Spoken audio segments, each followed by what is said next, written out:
ओम शांति। Good morning. त्याग series के लास्ट पार्ट 7 में आप सबका बहुत स्वागत है। आज की हमारी अव्यक्त वाणी की डेट है 28 अप्रैल 1982। तो इस वाणी में बाबा जो लास्ट पार्ट 6 में बाबा ने 3 त्याग बताए थे, उसमें से लास्ट तीसरा त्याग जो है सर्वंश त्यागी, उसकी बाबा 6 निशानियां यहाँ पे बता रहा है। तो बहुत ही सुंदर। तो देखते हैं सबसे पहली निशानी क्या है, जिसमें बाबा हमें जब बाबा अव्यक्त हुए थे तो बाबा के लास्ट 3 शब्द जो है वो याद दिला रहा है। कौन से थे वो 3 शब्द? निराकारी, निरहंकारी, निर्विकारी। बाबा यहाँ एक्सप्लेन कर रहा है। निराकारी अर्थात संकल्प में सदा निराकारी। माना संकल्प आया, मैं दिल शिकस्त, तो उसी संकल्पों को आकार नहीं देना है, माना उसको अपनी पहचान नहीं बनाना है, खुद ही दिल शिकस्त बन के नहीं रह जाना है। वो सब सिर्फ संकल्प है, वो आत्मा नहीं है। तो बाबा कहता है संकल्प से सदा निराकारी सो आकारी, उसका कोई आकार न लेते हुए साकार में आना, माना ही सदा न्यारी और बाप की प्यारी। निरअहंकारी अर्थात वाणी में सदा रूहानी मधुरता और निर्माणता।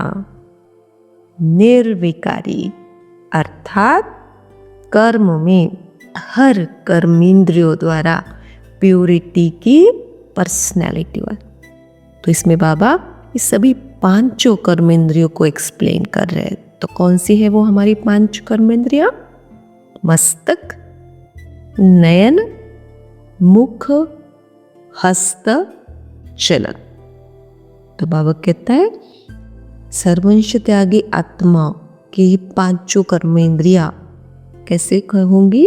मस्तक द्वारा सर्व को स्वरूप की स्मृति दिलाने वाली, नयनों से रूहानी दृष्टि द्वारा सर्व को स्वदेश अर्थात मुक्ति धाम और स्वराज्य अर्थात जीवन मुक्ति, अपने राज्य का दर्शन कराने व रास्ता दिखाने वाली।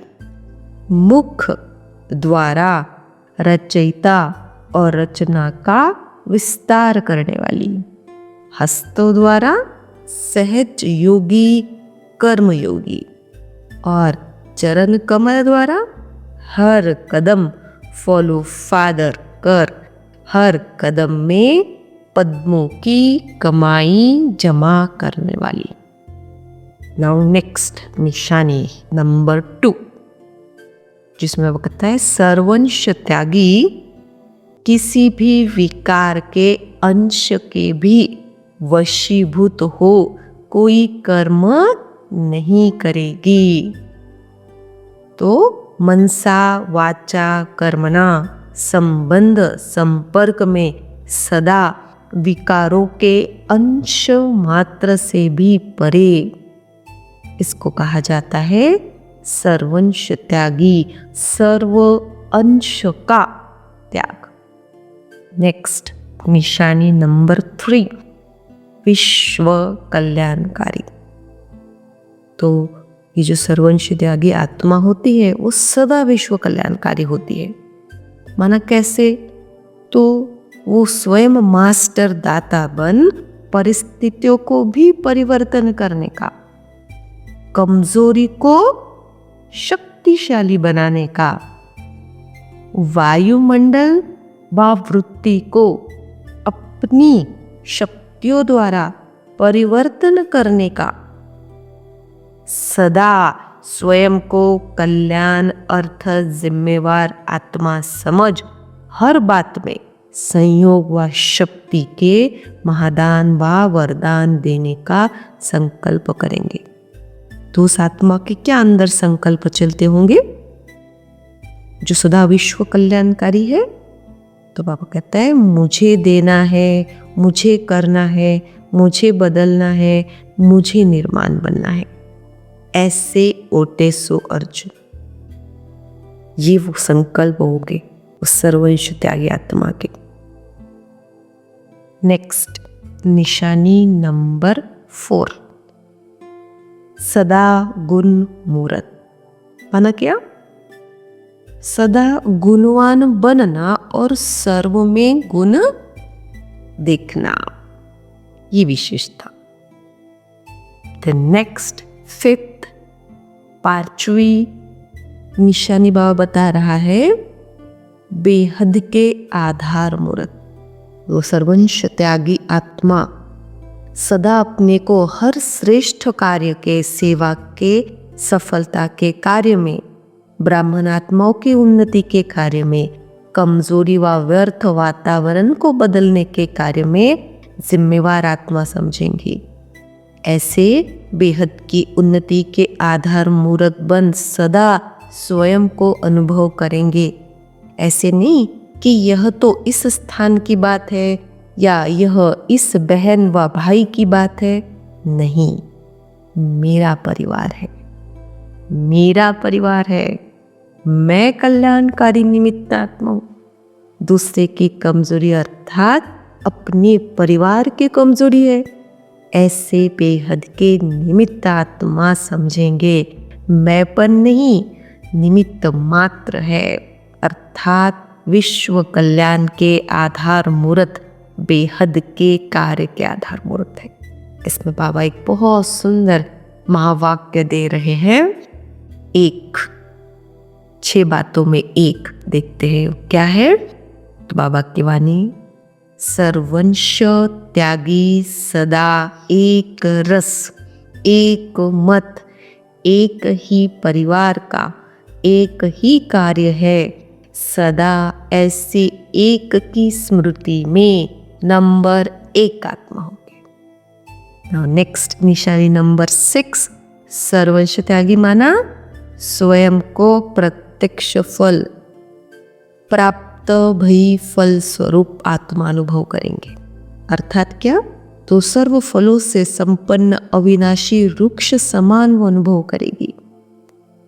तो इसलिए जो हद के कर्म होंगे या हद के फल पाने की अल्पकाल की इच्छा से, वो आत्मा इच्छा मात्र में अविद्या हो, कोई इच्छा नहीं, तो सदा प्रत्यक्ष फल खाने वाली, सदा मन दुरुस्त, सदा स्वस्थ, कोई मन की बीमारी नहीं, सदा मन मना भव, ऐसी स्थिति में वो आत्मा होगी।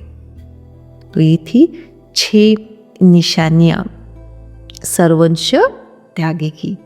फिर बाबा आगे इसमें बहुत सुंदर, जो बाबा की स्पेशलिटी है हमारी, प्रश्नावली। तो देखो क्या क्या प्रश्न बाबा पूछ रहा है, उसको क्लियर करते जाए, उसको चेक करते जाए। तो बाबा पूछ रहा है, तो ऐसे सर्वंश त्यागी बने हो, तीनों ही विशेषता सामने रख स्वयं से पूछो कि मैं कौन सी त्यागी हूं, कहां तक पहुंचे हैं, कितनी पौड़ियां चढ़ करके बाप समान की मंजिल पर पहुंचे हैं, फुल स्टेप तक पहुंचे हो या अभी कुछ स्टेप्स तक पहुंचे हो, या अभी कुछ स्टेप्स रह गए हैं। त्याग की भी स्टेप्स सुनाई ना, तो किस स्टेप तक पहुंचे हो? 7 कोर्स में से कितने कोर्स किए हैं? सप्ताह पाठ का लास्ट में भोग पड़ता है, तो बाप दादा भी अभी भोग डाले। तो बाबा बहुत इंपॉर्टेंट पॉइंट चेक करा रहा है, सुनिए बाबा की भाषा में। बाबा कहता है आप लोग तो हर गुरुवार को भोग लगाते हो, लेकिन बाप दादा तो महाभोग करेंगे ना। पहले क्या करता है, कौन सा है महाभोग? तो बाबा बता रहा है, पहले स्वयं को भोग में समर्पण करो। पहले स्वयं को बाबा को समर्पण करें, माना हर एक बात, हर एक अनुभव, हर एक जो भी आ रहा है और जो मुझे देह अनुभव करा रहा है कि मैं देह से जुड़ी हुई सारी बातें, बाबा कहते हो सबको क्या करो, समर्पण।